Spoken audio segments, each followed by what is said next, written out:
S ವೀಕ್ಷಕರೇ ನಮಸ್ಕಾರ. News ಪಲ್ಸ್ಗೆ ಸ್ವಾಗತ. ನಾನು ಶಿವರಾಜ್.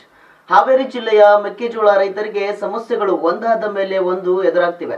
ಬೆಂಬಲ ಬೆಲೆ ಹೋರಾಟ ಮಾಡಿ ಸರ್ಕಾರದಿಂದ ಖರೀದಿ ಭರವಸೆ ಪಡೆದರೂ ಈಗ ಖರೀದಿ ಕೇಂದ್ರಗಳಲ್ಲಿ ರೈತರಿಗೆ ನಿರಾಸೆ ಎದುರಾಗಿದೆ.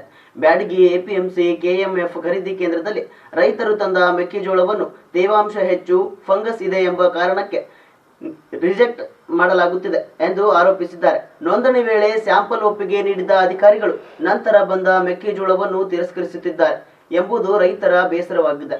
8 ದಿನದಿಂದ ಮನೆಗೆ ಹೋಗಿಲ್ಲ, ಟ್ರ್ಯಾಕ್ಟರ್ ಮೇಲೆ ಮಲಗುತ್ತಿದ್ದೇವೆ, ಊಟ ವಸತಿ ಬಾಡಿಗೆ ಎಲ್ಲವೂ ಹೊರೆಯಾಗಿದೆ. ಮೊದಲೇ ಹೇಳಿದ್ದರೆ ನಮ್ಮ ಖರ್ಚು ಉಳಿಯುತ್ತಿತ್ತು ಎಂದು ರೈತರು ನೋವಿನಿಂದ ಹೇಳಿದ್ದಾರೆ. ಒಂದೆಡೆ ಮಳೆ, ಮತ್ತೊಂದೆಡೆಗೆ ಗೊಬ್ಬರದ ಕೊರತೆ, ಮತ್ತೆ ಇಳುವರಿ ಕೂಡ ಕಡಿಮೆ.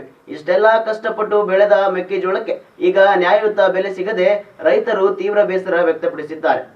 ಇನ್ನು ಹಾವೇರಿ ಜಿಲ್ಲೆ ಇಂದು ಅತಿ ಹೆಚ್ಚು ಮೆಕ್ಕೆಜೋಳ ಬೆಳೆಯುವ ಜಿಲ್ಲೆಗಳಲ್ಲೊಂದಾಗಿದ್ದು, ಆದರೆ ಇಂತಹ ವ್ಯವಸ್ಥೆ ರೈತರ ಬದುಕನ್ನೇ ಸಂಕಷ್ಟಕ್ಕೆ ದೂಡುತ್ತಿದೆ ಎಂಬುದು ಆಕ್ರೋಶ ವ್ಯಕ್ತವಾಗಿದೆ.